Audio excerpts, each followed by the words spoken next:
মাহে রমজানে সারা পৃথিবীর যত মাছ আছে, সামুদ্রিক প্রাণী আছে, সব রোজাদারের জন্য দোয়া করতে থাকে। সমস্ত প্রাণীরা রোজাদারের জন্য দোয়া করতে থাকে। বাকি কোন উম্মতকে আমার আল্লাহ বৈশিষ্ট্য দেন নাই।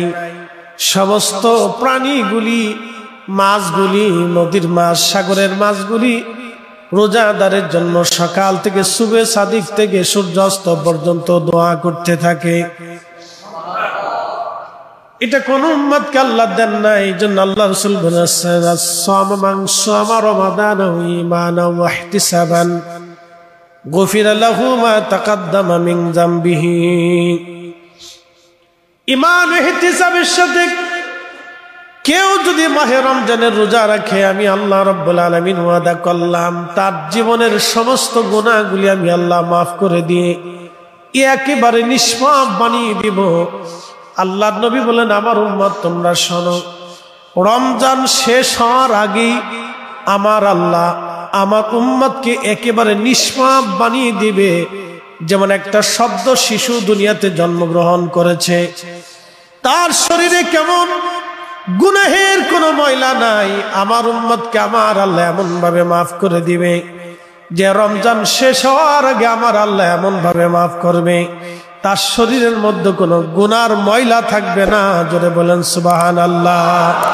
এই মর্যাদা পূর্বতন কোন নবীর উম্মতকে আল্লাহ দেয় নাই, শুধু আমার উম্মতকে আল্লাহ এটা দিয়েছেন। কেউ যদি মনে করেন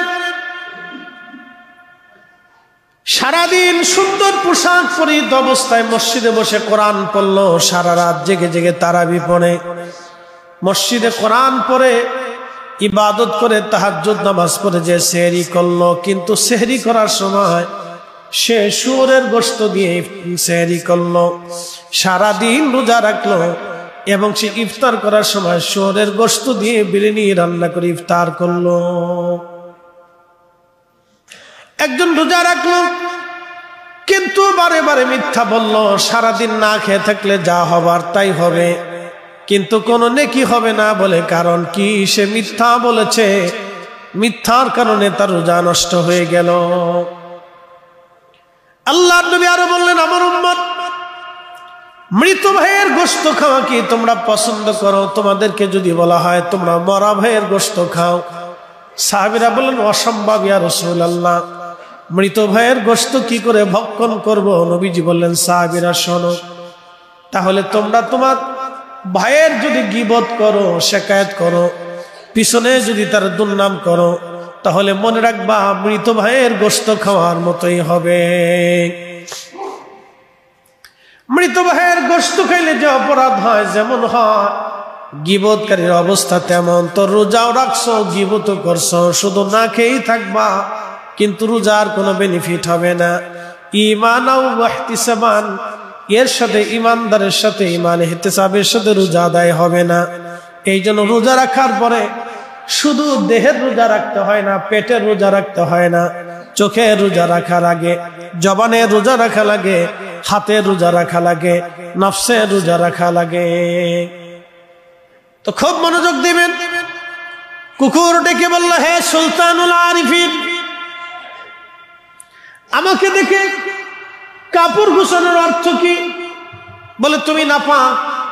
কুকুর ডাক দে বললেন, সুলতানুল আরিফিন শোনেন, শরীয়তের মাসালা হলো, আমার শরীর যদি ভিজা থাকে আর আপনার গায়ে যদি কাপড়ের সাথে আমার শরীর লেগে যায়, তাহলে আপনার কাপড়টা 3 বার ধৌত করলে পাক হয়ে যাবে।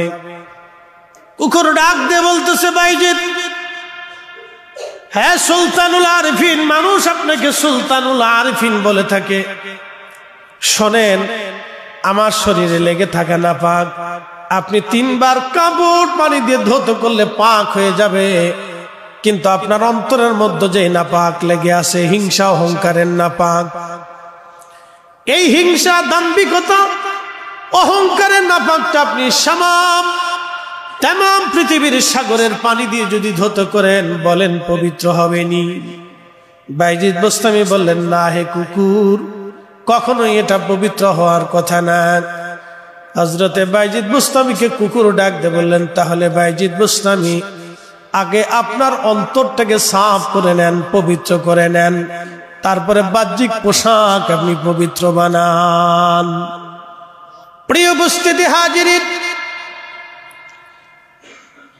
তো সমুদ্রের মাছগুলি রোজাদারের জন্য দোয়া করে, এই জন্য আপনার নফসের রোজা রাখতে হবে, শুধু মাহে রমজান রোজা রাখলে হবে না। এই জন্য আল্লাহ বললেন, হে ইমানদারেরা, আমি তোমাদের জন্য রোজাকে ফরজ করলাম, কামা কুতিবা আলাল্লাযীনা মিন ক্বাবলিকুম, পূর্ববর্তীদের জন্য রোজা ফরজ করে দিয়েছিলাম।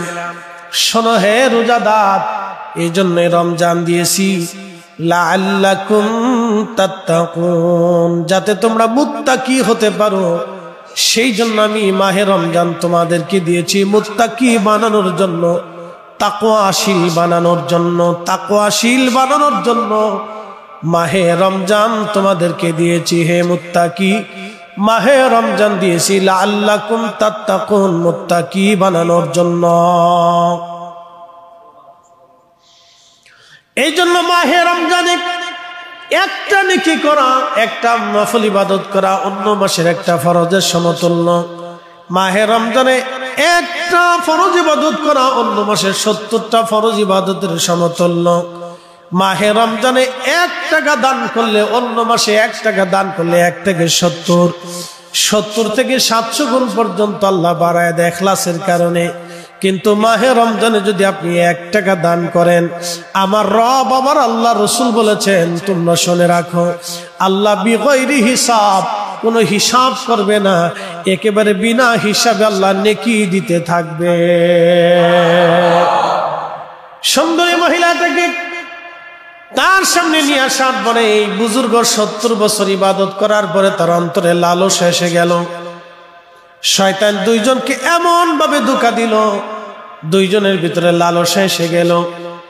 একটা পর্যায়ে 7টা দিন ধরে এই বুজুর্গ জেনা করলো।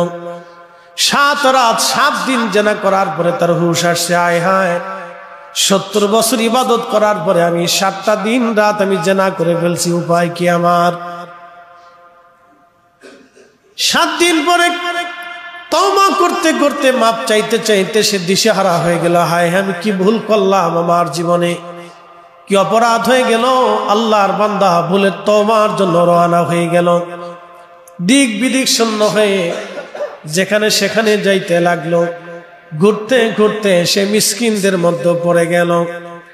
এতটাই ক্ষুধার্ত হয়ে গেল, একবারে ক্ষীণ দুর্বল হয়ে গেল, কোনো খাবার তার নাই। একদিন লক্ষ্য করলো 12 জন মিসকিন বসে আছে। সে 12 জন মিসকিনের পাশে যা বসে গেল। এমন সময় একজন সন্ন্যাসী, একজন লোক 12 জন মিসকিনকে প্রত্যেক রাত্রিবেলা 1টা করে রুটি দিত। 12 জন মিসকিনকে প্রত্যেক দিন রাত্রিবেলা 1টা করে সে রুটি দিত।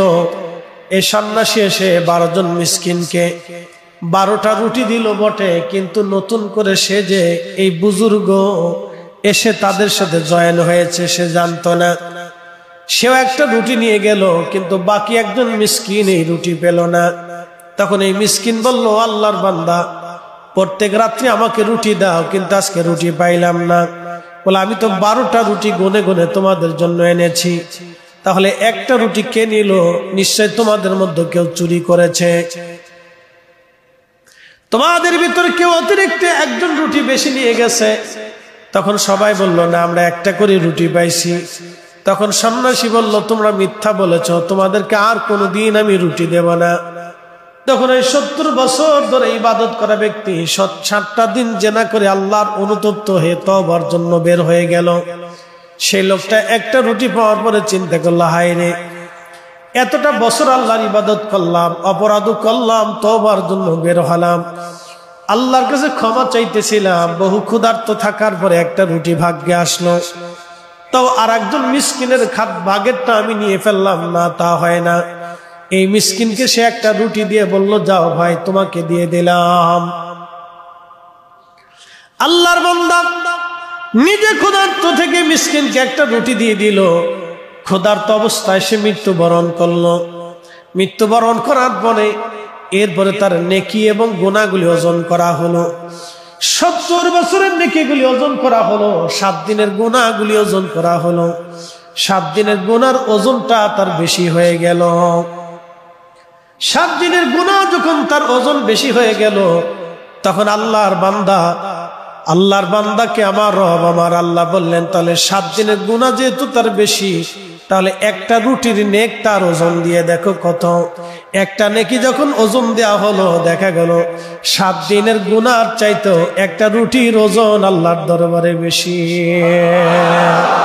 আল্লাহ বললেন, যাও একটা রুটি আমার মিসকিনকে খাওয়ানোর জন্য আমি আল্লাহ তোমার জীবনের গুনাহ মাফ করে দিলাম। আল্লাহর নবী বললেন, দুনিয়াতে কোনো সাইল, কোন ভিক্ষুক এবং কোন ক্ষুধার্ত ব্যক্তি তার কাছে সে খাবার চাইলো, কিন্তু খাবার দিল না, ধমক দিয়ে তাড়িয়ে দিল। ওয়া আম্মাস সাইলা ফালা তানহার।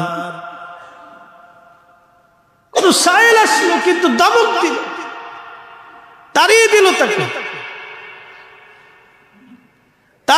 তাকে, কিন্তু কিছু খাবার দিল না, ধমক দিয়ে বিদায় করে দিল। কিয়ামতের ময়দানে তার চেহারা গোশত থাকবে, গোশতবিহীন আল্লাহর সামনে এসে দাঁড়াবে। কি ভয়ঙ্কর চিন্তা করতে পারছেন? এই জন্য কোন সায়েলকে ধমক দিবেন না, বললে মহব্বতের সাথে বিদায় করে দিবেন। কারণ মনে রাখবেন, প্রত্যেক রূহকে আল্লাহ সৃষ্টি করেছে এবং প্রত্যেক রূহটাকে আল্লাহ পৃথিবীতে পাঠিয়েছেন পরীক্ষা করার জন্য। যাকে 1000 কোটি টাকা দিয়েছেন, এটাও তার পরীক্ষা। যাকে একেবারে ভিখারি বানিয়েছেন, এটাও পরীক্ষা। যাকে কিচ্ছু দেন নাই, তার পরীক্ষা। যাকে নিগ্র কালো বানিয়েছেন, তাও পরীক্ষা। সাহাবী খুব নিগ্র কালো ছিল, কুৎসিত চেহারা ছিল তার, বিকট চেহারার অধিকারী। তো মদিনার কোন মেয়ে তাকে পছন্দ করে না, মদিনার মানুষও তার সাথে আত্মীয়। তো সাহাবী এসে বলতেছে, ইয়া রাসূলুল্লাহ, কুৎসিত কালো নিকৃষ্ট চেহারা আমার নবী গো, আমি কি বেহেশত যেতে পারবো? মানুষ আমার সাথে আত্মীয়তাও করে না, কোন মেয়ে আমাকে বিবাহ করে না, ইয়া রাসূলুল্লাহ, আমি কি বেহেশত যেতে পারবো? নবীজি বললেন, কেন হে সাহাবী, তুমি তো জান্নাতি। সুবহানাল্লাহ বললেন, সাহাবী তুমি তো জান্নাতি, আল্লাহ তো তোমার চেহারা দেখে ফয়সালা করবেন। ইন্না আকরামাকুম ইনদাল্লাহি আতকাকুম, তোমার আত্মা দেখে ফয়সালা, তোমার তাকওয়া দেখে ফয়সালা করবে, তোমার চেহারা দেখে তো ফয়সালা করবে। তুমি তো জান্নাত। তো নবীজি নিজে বিয়ে দিলেন মেয়ে দেখে, আল্লাহ রাসূল বিয়ে দিলেন, বাসর ঘর রেখে সাহাবী রাসূলের সাথে জিহাদে চলে গেলেন। একটা পর্যায়ে সে শহীদ হলেন। নবীজি বললেন, তোমরা জান্নাতি ব্যক্তিটাকে দাফন কাফনের ব্যবস্থা করো। সুবহানাল্লাহ। প্রিয় উপস্থিতি হাজিরিন, এই জন্য অভুক্ত ক্ষুধার্তকে খাদ্য দান করা, আল্লাহর পথে নিজের অর্থগুলি ব্যয় করা, মাহে রমজানে একটা মোক্ষম সময়। আপনার প্রতিবেশী আত্মীয় যেন ক্ষুধার্ত না থাকে, এই বিষয়টা বিবেচনা করা আপনাদের দায়িত্ব। আপনার প্রতিবেশী ক্ষুধার্ত যেন না থাকে। মনে রাখবেন, সম্পদ আল্লাহ দেয়, আবার আল্লাহ নিয়ে যায়। সম্পদ আমরা দেই না, আল্লাহ দেয়। রিজিক আমরাও দেই না, আল্লাহ দেয়। আমরা কেউ রিজিকের ফয়সালা করি না, আল্লাহ ফয়সালা।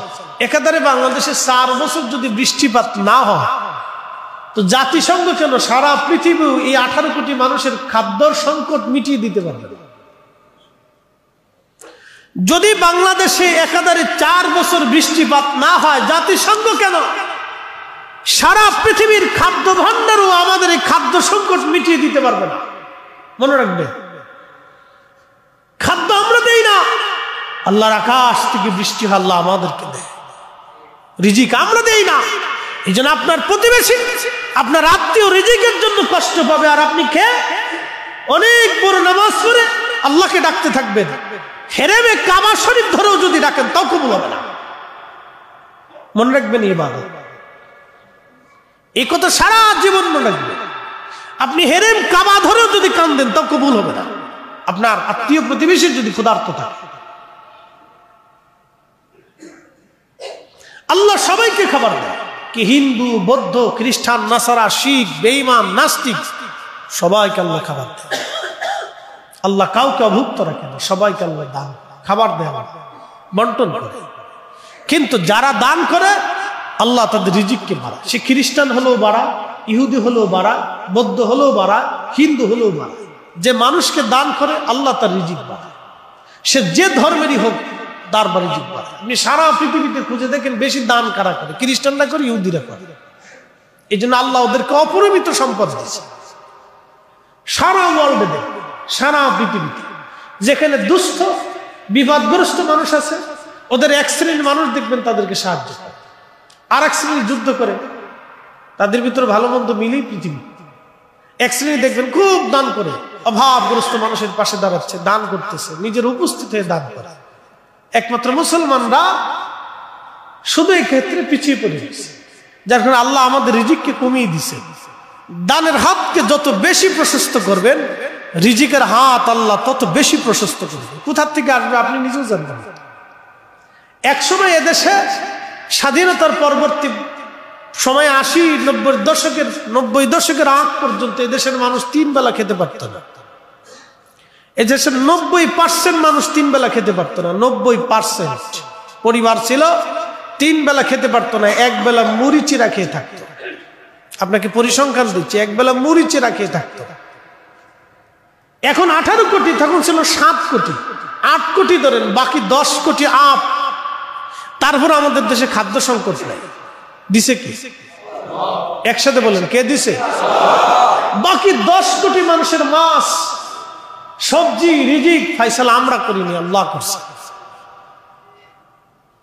এই জন্য দানের হাত যত বেশি প্রশস্ত করবে, আপনার রিজিক তত বেশি প্রশস্ত হবে। আপনি ভাববেন যে না, দান না করলে আমার এত টাকা বেঁচে যাচ্ছে, না, নেভার, কখনোই না। ওই সামান্য টাকার জন্য আপনার অনেক বড় ক্ষতি হবে, অনেক বড় ক্ষতি হবে। এই জন্য আমি আপনাদেরকে এগুলির প্রতি বেশি উৎসাহিত করি, কারণ এগুলির ভিতরে 2টা নিয়ামত আছে, একটা দুনিয়ার নিয়ামত আর একটা আখিরাতের নিয়ামত। দানের জন্য দুনিয়ার নিয়ামত, আখিরাতের নিয়ামত। এটা যত বেশি করবেন তত বেশি বেনিফিট পাবেন। দুনিয়াতেও পাবেন অ্যাক্সিডেন্ট, দুর্ঘটনা, বালা, মুসিবত থেকে আল্লাহ বাঁচান। দেখেন, আমি একটা বনি ইসরাইলের এক আবেদের ঘটনা শোনাইলাম। 900 বছর আগে ইমাম আবুল ফারাজ ইবনুল জৌজি লিখছেন যে তার জীবনের 70 বছর একাধারের ইবাদত 7 দিনের জেনার কারণে শেষ হয়ে গেল। সে জাহান্নামে চলে যায়, কিন্তু নিজের অভুক্ত থেকে এক মিসকিনের রুটি বুঝিয়ে দেওয়ার কারণে আল্লাহ তার একটা রুটির ওজন আর সারা 70 বছর ইবাদত এক পাশে, 7 দিনের জেনার গুনাহ আর এক পাশে, একদিনের একটা রুটি, সুবহানাল্লাহ বিহামদিহি, আল্লাহু আকবার। কয়টা রুটি? একটা রুটি এত ওজন হলো যে আল্লাহর সেই ওজন এত বেশি হলো যে আল্লাহ বললেন আমার বান্দারে মাফ করে দিলাম। এই জন্য রমজান আসছে আমাদেরকে মুক্ত করার জন্য, অধিক ইস্তিগফার করা, আল্লাহর কাছে ক্ষমা চাওয়া, অধিক ইস্তিগফার করা, আল্লাহর কাছে ক্ষমা চাওয়া। এই জন্য অত্যধিক পরিমাণে মাহে রমজান বেশি বেশি করে আমি বললাম ঈমানাও ওয়া ইহতিসাবান গুফিরা লাহু মা তাকাদ্দামা মিন যামবিহি ওয়া মান কামা সামা ওয়া মান কামা রমাদান ঈমানাও ওয়া ইহতিসাবান গুফিরা লাহু মা তাকাদ্দামা মিন যামবিহি। তারাবির নামাজ যথোপযুক্তভাবে সুন্দর মতো তারাবির নামাজ কেউ যদি ঈমান ও ইহতিসাবের সাথে পড়ে এবং রাত্রি জাগরিত হয়ে ইবাদত করে, আল্লাহ রাসূল বললেন তাহলে শুনে রাখো, তোমার জীবনের পূর্বের সমস্ত গুনাহকে আল্লাহ মিটিয়ে দিবে। এই জন্য রমজান আসছে, এটা যথোপযুক্ত ব্যবহার করবে। এখান থেকে মুত্তাকি হওয়ার জন্য শিখে যেতে হবে। আচ্ছা, কেন আল্লাহ ক্ষুধার্ত রাখেন বলে? পৃথিবীর সমস্ত ধনী মুসলমান একসাথে মাহে রমজানে রোজা রাখে। সে হাজার হাজার কোটি টাকার মালিক, যার জীবনে দুঃখ কখনো আসে না, অর্থনৈতিক দুঃখ যে কখনো বোধ করে না। যেমন একটা ছেলে বাবার জন্ম থেকে, তার জন্ম থেকেই সে মুখে দেখতেছে বাবা হাজার হাজার কোটি টাকার মালিক, তার জীবনে অর্থনৈতিক দুঃখ সে কখনো বুঝে নাই, ক্ষুধার যন্ত্রণা সে কখনো বুঝে নাই। যেন আল্লাহ রমজান দিলেন লাআল্লাকুম তাত্তাকুন, তাকে বোঝানোর জন্য যে ক্ষুধা কি জিনিস, ক্ষুধা কি বুঝানোর জন্য রমজান দিয়েছে। আমাদের অনেক কিছু, আমাদের ভেদ হাকিকত আমাদেরকে বুঝতে হয়। ক্ষুধা, বান্দার ক্ষুধা নিবারণ করা, এতটা নেকের কাজ। আমি আপনাদেরকে একটা ঘটনা শুনি। ইমাম আবুল ফারাজ ইবনুল জৌজি 900 বছর আগে তার কিতাব একটা ঘটনা লিখছে। বনী ইসরাইলের একজন আবেদ একটানা 70 বছর আল্লাহর ইবাদত করছে। বনী ইসরাইলের একজন আবেদ মানুষের ক্ষুধা নিবারণ করার বরকত আপনাকে শোনে। ইমাম আবুল ফারাজ ইবনুল জৌজি বিশ্ববিখ্যাত হাদিস বিশারদ ছিলেন। তিনি অনেক বড় হাদিস বিশারদ, মুহাদ্দিসদের ভিতরে অন্যতম মুহাদ্দিস ছিলেন ইমাম আবুল ফারাজ ইবনুল জৌজি। কট্টরপন্থী হাদিস বিশারদ, মানে চুলচেরা বিশ্লেষণ করতেন হাদিসে।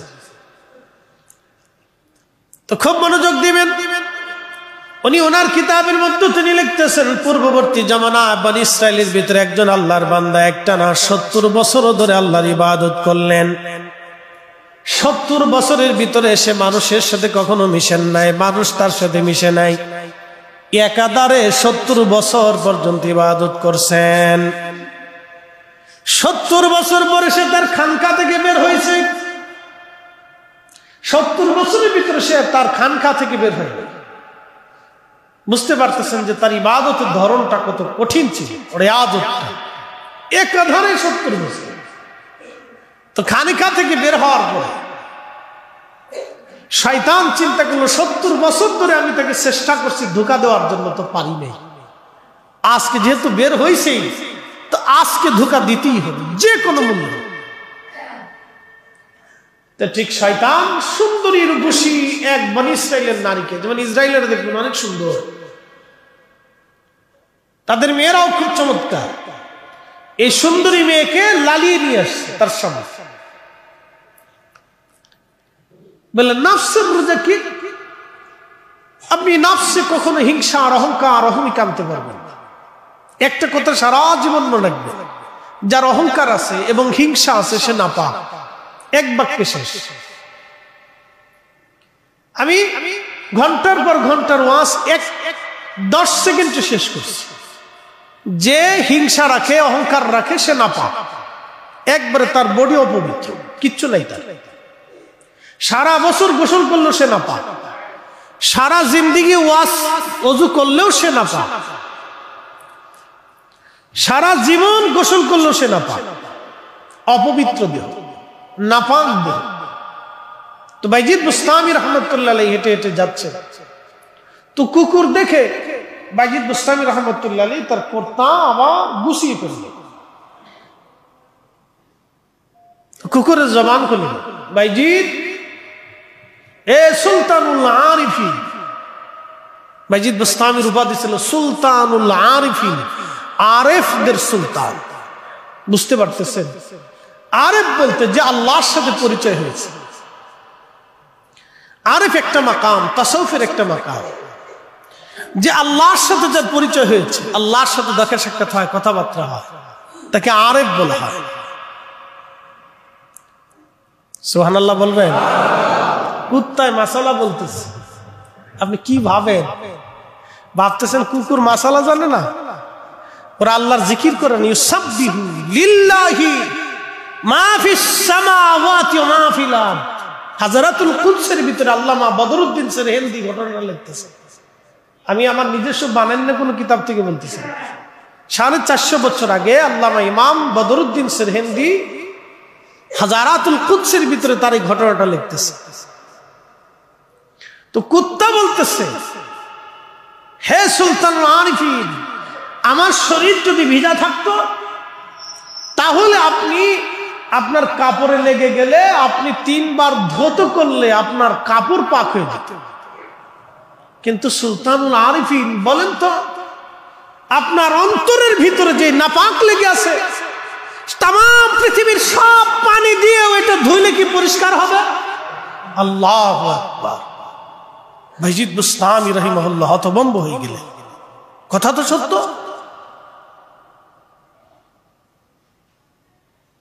আপনার আমার লক্ষ বছরের ওয়াজ আমি 2 মিনিটে শেষ করে দিচ্ছি।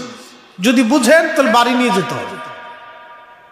1000 বছরের ওয়াজ আমি 2 মিনিটে শেষ করে দিয়েছি। মুসলমান কাকে বলে বুঝে যাবে।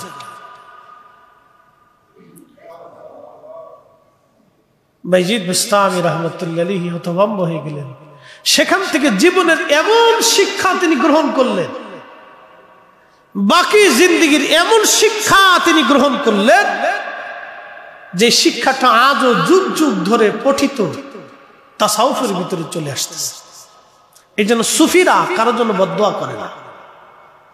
সুফিদের জীবনে দেখেন নাই তারা কারোর জন্য বদদোয়া করছে। সুফিরা মারামারি, কাটাকাটি, হিংসা হিংসা, অহংকার অহমিকার ভিতর থাকে না।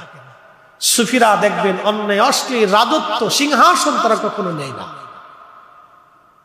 পিছনে অনেক রহস্য আছে। যদি ওয়াজ করি তো জুমার পর জুমা চলে যাবে। প্রথম জুমাতে আল্লাহ মঞ্জুর করেছেন। সর্বশ্রেষ্ঠ নবীর উম্মত হিসেবে আল্লাহ আমাদেরকে শ্রেষ্ঠত্ব দান করেছেন।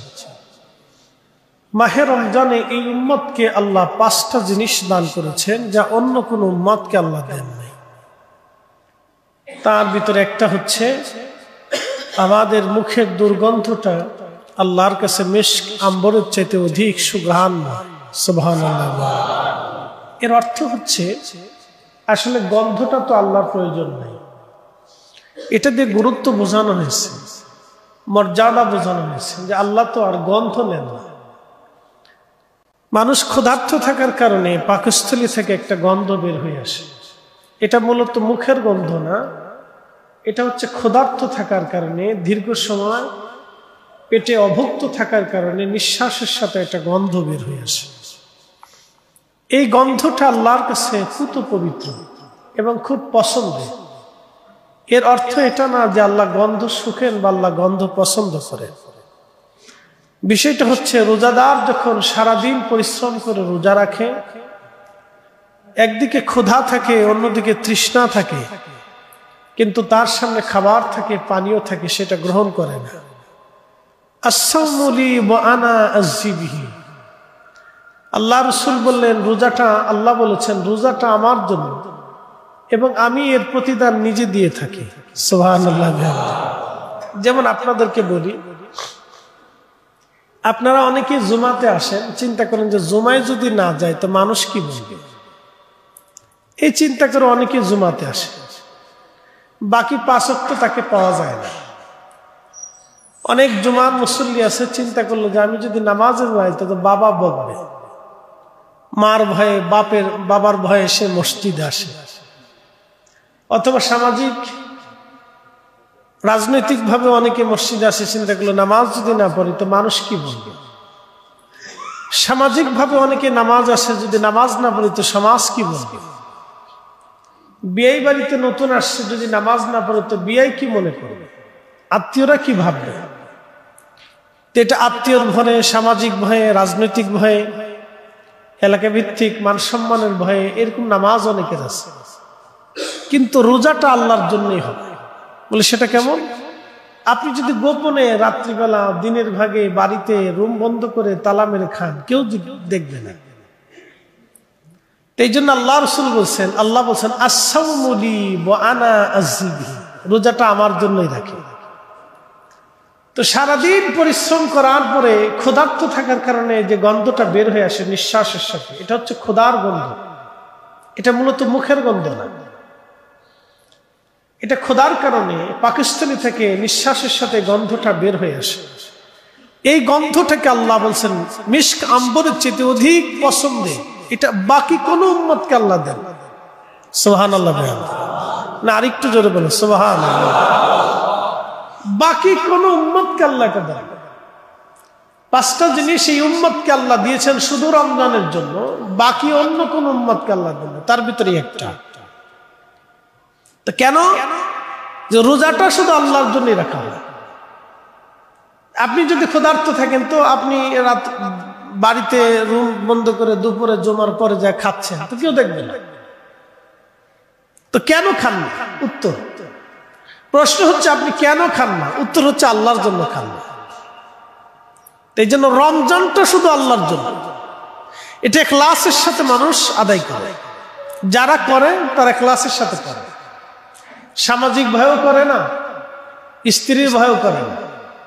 বলে স্ত্রী চায় স্বামী ক্ষুধার্ত না থাকে। অনেক স্ত্রী চায় খা কষ্ট দেখি, আমার জামাই রোজা রাখুক না রাখুক সেটা তার ব্যাপার।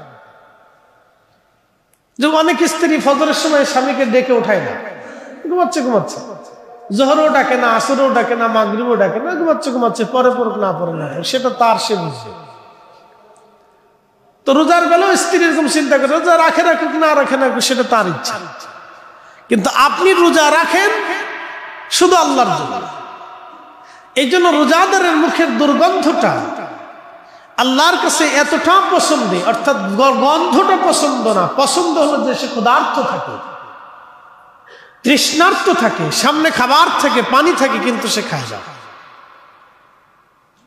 মূলত এই হাকিকতের কারণে এই যে সে কষ্টটা বরণ করে নিচ্ছে, কার জন্য? আল্লাহর জন্য, বাকি কোনো উদ্দেশ্য নেই, শুধু আল্লাহর জন্য রোজাদার এই কষ্টটা করে। এই কষ্টের প্রতিদান হচ্ছে আল্লাহর কাছে এত বিরাট পছন্দের, এত আল্লাহর পছন্দের যে বাকি কোনো উম্মতকে আল্লাহ এই মর্যাদা দেন। একসাথে বলি সুবহানাল্লাহ।